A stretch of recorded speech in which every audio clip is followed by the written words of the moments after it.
जय हिंद। देखिए, आज हम सभी लोग बायोलॉजी का एक बहुत ही इम्पोर्टेंट चैप्टर कवर करेंगे जिसका नाम है स्केलेटन। स्केलेटन को कहते हैं कंकाल। ये कंकाल क्या होता है? ये सभी जंतुओं में पाया जाता है और इसकी कार्य क्या है? सबसे पहला कार्य है कि ये किसी भी जीव के शरीर को आधार प्रदान करता है। आधार प्रदान करने से मतलब ये है कि उसकी जो बनावट है, उसका जो ढांचा है वो तैयार करता है, और दूसरा ये उसके शरीर की रक्षा करता है। तो इस कैटेगरी से हम देखें तो दो प्रकार के जीव पाए जाते हैं। एक ऐसे जीव जिनमें जो है आंतरिक कंकाल होता है और ऐसे जीव जिनमें बाहरी कंकाल होता है। तो जैसे हमने रक्षा और आधार और रक्षा में बता दिया। इसके अगर देखा जाए तो बेसिक रूप से एक होता है एंडोस्केलेटन और एक होता है एक्सोस्केलेटन।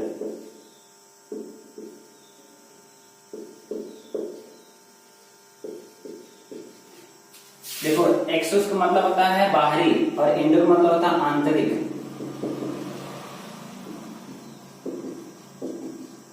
आंतरिक कंकाल और एक होता है बाह्य कंकाल।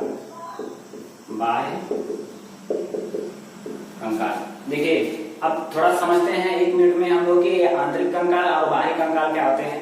जैसे आंतरिक कंकाल ऐसे जीव जिनमें कंकाल उनके शरीर के अंदर उपस्थित होता है। जैसे हम मनुष्य हैं, मनुष्य देख लीजिए, गाय देख लीजिए, भैंस देख लीजिए, इनका कंकाल इनके शरीर के अंदर पाया जाता है, ठीक है। और कुछ जीव ऐसे होते हैं जिनका कंकाल उनके शरीर के बाहर पाया जाता है। जैसे आप लोग देख सकते हैं घोंघा, सीप देख सकते हैं। सीप का जो है बाहरी आवरण जो है कठोर होता है, वो उसके शरीर को रक्षा करता है। घोंघे का भी बाहरी खोल जो है बहुत कठोर होता है, बहुत टाइट होता है।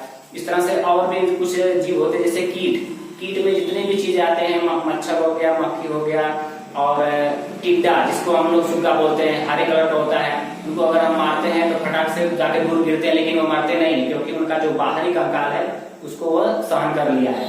तो ऐसे जीव होते हैं जिनके बाहरी कंकाल पाया जाता है, खास करके कीटों में। और एक कछुआ नामक जीव होता है, सब लोग जानते हैं। कछुआ का जो शरीर होता है, देखते होंगे, तो उसके पीठ पर एक सेल पाया जाता है, उसको जो है बोलते हैं बाहरी कंकाल। लेकिन जब उसका मुख और उसकी पूंछ, उसके पैर जो बाहर निकलते हैं, उनमें जो आंतरिक कंकाल पाया जाता है। तो क्वेश्चन ये बनता है कि ऐसा कौन सा जीव है जिसमें आंतरिक और बाहरी दोनों कंकाल पाए जाते हैं? तो वो होता है कछुआ। तो इस तरह से हो गया बाहरी और आंतरिक कंकाल। अब हम लोग समझेंगे ह्यूमन स्केलेटन के बारे में, यानी मनुष्य का जो कंकाल है उसके बारे में समझेंगे, ठीक है। मानव कंकाल अर्थात जो मनुष्य है उसका स्ट्रक्चर, उसका जो कंकाल है वो कैसे बना हुआ है। अब उम्मीद रखिए इस वीडियो में हम लोग मनुष्य के शरीर में जो 206 हड्डियां होती हैं उनके समूह को हम इस तरह से याद कर लेंगे, जैसे जनवरी, फरवरी, मार्च, अप्रैल याद कर लिया जाता है, संडे, मंडे बच्चे याद कर लेते हैं। उसी प्रकार से हम 206 हड्डियों के बारे में जान जाएंगे। बस वीडियो में लास्ट तक बने रहिएगा। देखिए, पहले बात समझते हैं हम लोग कि ये जो कंकाल है ये बना किससे है। कंकाल जो बना हड्डियों का है। तो हड्डियां यानी अस्थि, इसको बोलते हैं बोन, ये 2 प्रकार की होती हैं। कौन कौन से? एक होता है इसको कहते हैं हम लोग बोन्स यानी अस्थि, और दूसरा होता है कार्टिलेज, इसको बोलते हैं उपास्थि। कार्टिलेज यानी बोन माने हड्डियां, उसको बोलते हैं अस्थि, और दूसरा होता है उपास्थि। देखो, उप सब लग जाता है, इसका मतलब जो मेन है यानी अस्थि है उससे थोड़ा सा छोटा हो जाता है। जैसे राष्ट्रपति, उपराष्ट्रपति, मुख्यमंत्री, उप मुख्यमंत्री। तो ये बोन मतलब अस्थि होता है, हड्डी होता है, इससे थोड़ा सा नाजुक होता है, वो होता है उपास्थि, जिसको बोलते हैं कार्टिलेज। कार्टिलेज क्या होता है? जैसे हमारे कान, ये कान का ये जो बना हुआ है बाहरी भाग है, ये जो है उपास्थि का बना होता है। और जो हड्डियां होती हैं, जो हड्डियों के ज्वाइंट होते हैं, उन ज्वाइंट में उपास्थि यानी ये होती है, कार्टिलेज होती है। ये मांस नहीं होता है, मांस से टाइट होगा लेकिन हड्डी से कमजोर होगा, उसे हम कहते हैं कार्टिलेज। अच्छा, ये कमजोर क्यों होता है? देखिए, सभी लोग जानते हैं कि जो बोन्स होती हैं इसमें कैल्शियम और फास्फोरस होता है। कैल्शियम और फास्फोरस होता है, और कार्टिलेज में भी कैल्शियम और फास्फोरस पाया जाता है। फास्फोरस जो ज्वलनशील होता है, आप लोग भी जानते हैं कि जब चिता को जलाया जाता है, हिंदू संप्रदाय में चिता को जलाया जाता है, तो जब चिता में आग पकड़ लेती है तो बुझती नहीं है। क्यों? क्योंकि उसमें फास्फोरस लगा होता है। जैसे माचिस के तीली में फास्फोरस होता है, माचिस के तीली में फास्फोरस होता है, तो वो ज्वलनशील होता है। उसी तरह से हड्डियों में फास्फोरस पाया जाता है, तो उसमें जो है आग लग जाती है तो जल्दी बुझती नहीं है। लेकिन कभी कभी क्या होता है, कुछ व्यक्तियों के शरीर में फास्फोरस की मात्रा कम होती है, तो जब उसको जलाया जाता है तो लोग जल्दी जलते नहीं है, तो लोग कहते हैं कि बहुत बड़ा पापी है, बहुत पाप किया, जल्दी जल ही नहीं रहा है। तो ऐसा कुछ नहीं होता है, खाली बनावटी बातें हैं। और ये मजबूत क्यों होता है? क्योंकि इसमें इसके साथ साथ कैल्शियम कार्बोनेट भी पाया जाता है। ठीक है, इसी की वजह से मजबूत होता है। और ये कार्टिलेज में ये नहीं पाया जाता है। हम लोग अस्थि और उपास्थि समझ गए। अब हम लोग आगे बढ़ते हैं और समझते हैं कि हमारे शरीर में जो हड्डियां हैं उनको दो भागों में बांटा गया है। जैसे ये तो हड्डियों के प्रकार हो गया। हड्डियां दो प्रकार की होती हैं, जैसे अस्थि और उपास्थि। अब इसमें हमारे शरीर में टोटल देखा जाए तो कुल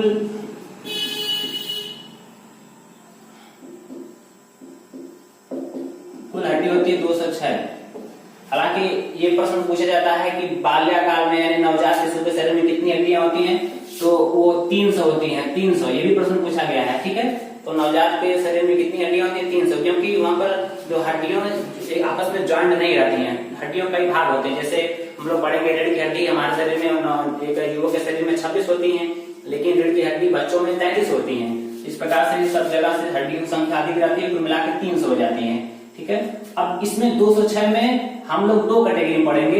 एक होगा अपेंडिक्यूलर,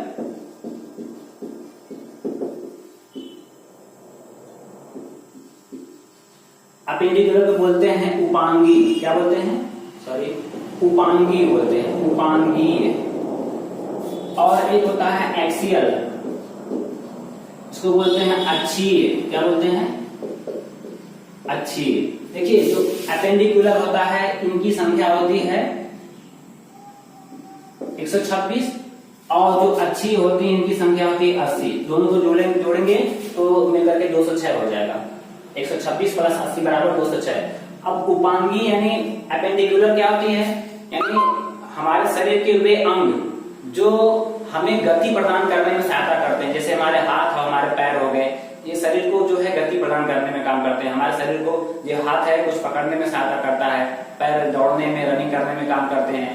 लेकिन ये जो एक्सियल होते हैं, जो अच्छी होते हैं, ये हमारे शरीर के अंदर नाजुक अंगों की रक्षा करते हैं। जैसे हमारा एक ब्रेन हो गया, ब्रेन यानी इसके अंदर मस्तिष्क है, तो मस्तिष्क रक्षा कर रहा है खोपड़ी। ठीक है, इसका 8 हड्डियों का एक है, क्रेनियम बोलते हैं उसको, ये रक्षा करता है। इसके बाद हमारे रेप्स पसलियां, इसके अंदर हमारे हृदय और फेफड़े सलामत रहते हैं।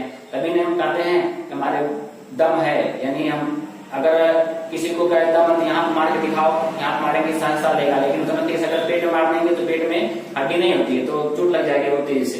तो हम लोग बारी से पढ़ेंगे अपेंडिकुलर 126 और एक्सियल 80। अब देखिए, हमारे शरीर में हाथ ये हमें किसी भी वस्तु को पकड़ने में काम करते हैं, तो इनको जो है लिम्ब कहते हैं। क्या कहते हैं? लिम्ब।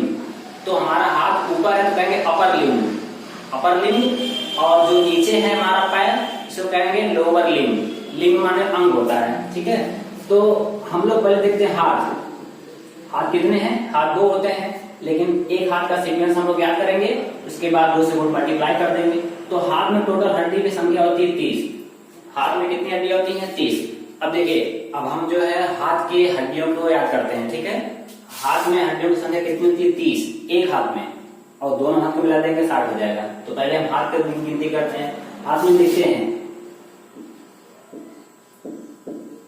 Humerus, radius, ulna, 3। फिर इसके बाद कार्पल, मेटाकार्पल,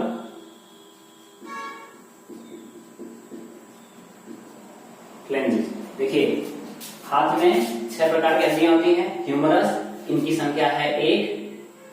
ठीक, रेडियस जो यहाँ हमारे यहाँ शुरू होगा कोहनी तक, एक हड्डी है ह्यूमरस। इसके बाद जो अंगूठे की तरफ हड्डी आई हुई है, इसका नाम है रेडियस। और जो इसकी सपोर्टिंग में है उसका नाम है अल्ना, 2 हड्डी होती है। तो यानी ह्यूमरस की संख्या हो गया 1, रेडियस 1 और अल्ना 1, 3 हड्डी हो गई, ह्यूमरस, रेडियस, अल्ना। जिस तरह से आप लोग संडे मंडे या जनवरी फरवरी याद करते हैं उसी तरह से याद करेंगे, आ जाएगा।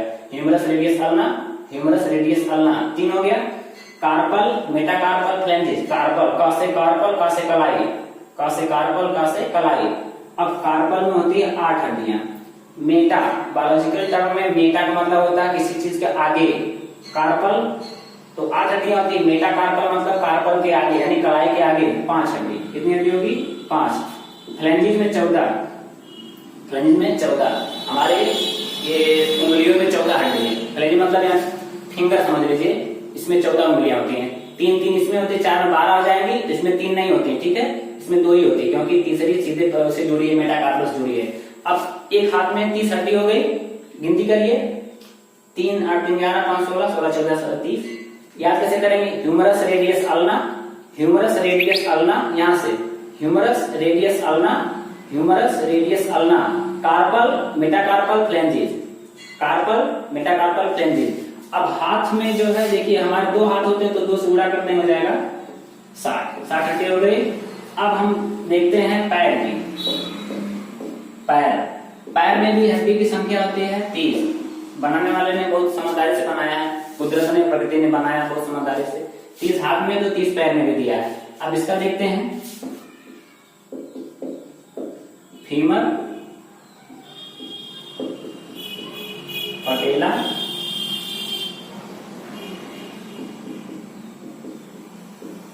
Tibia, fibula. 4 हो गई। इधर हो गया पैर में देखिए, फीमर, पटेला, टिबिया, फिबुला, फीमर, पटेला, टिबिया, फिबुला, फीमर, पटेला, टिबिया, फिबुला। अब इसके बाद 3 और इसमें ऐड करना है। कौन कौन सा? टार्सल,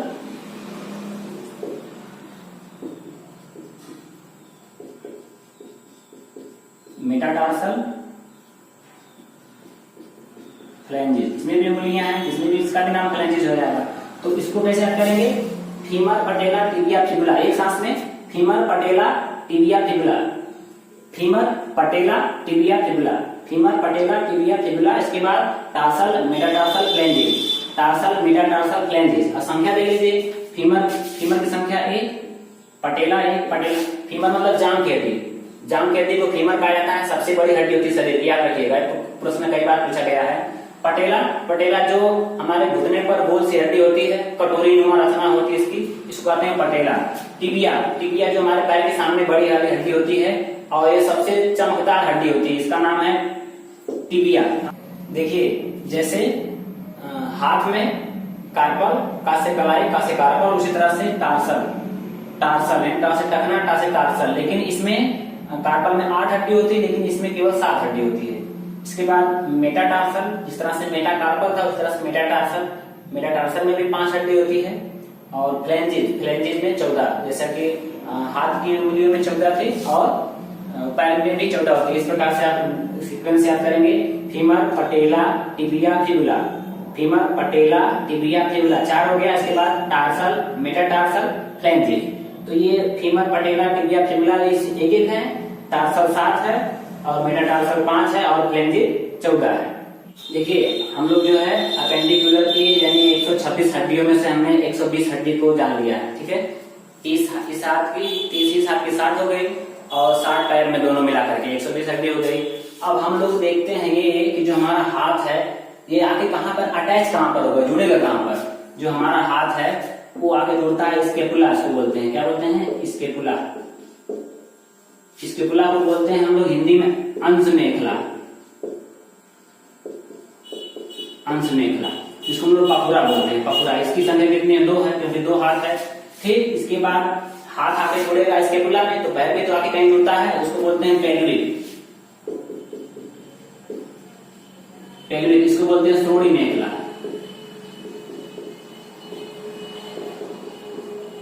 श्रोणि मेखला, इसकी संख्या भी 2 होती है, क्योंकि 2 पैर जुड़ेगा आके 2 होती है। ये जो पेल्विक होता है यहीं पर महिलाओं में यूटेरस इसी पर जाकर के स्थित रहता है, बहुत मजबूत हड्डी होती है, ठीक है, पेल्विक। इसके बाद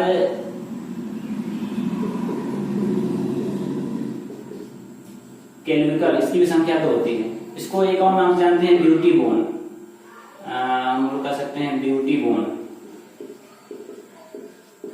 ब्यूटी बोन यानी यहाँ पर सामने जो दिखती है पुरुषों में, इसको गांव में जो है हंसुली बोलते हैं। इसकी संख्या 2 होती है। ये जो थोड़ा कम मजबूत होती है, क्योंकि अगर इसको पकड़ के खींच देने तो खिंचा जाता है।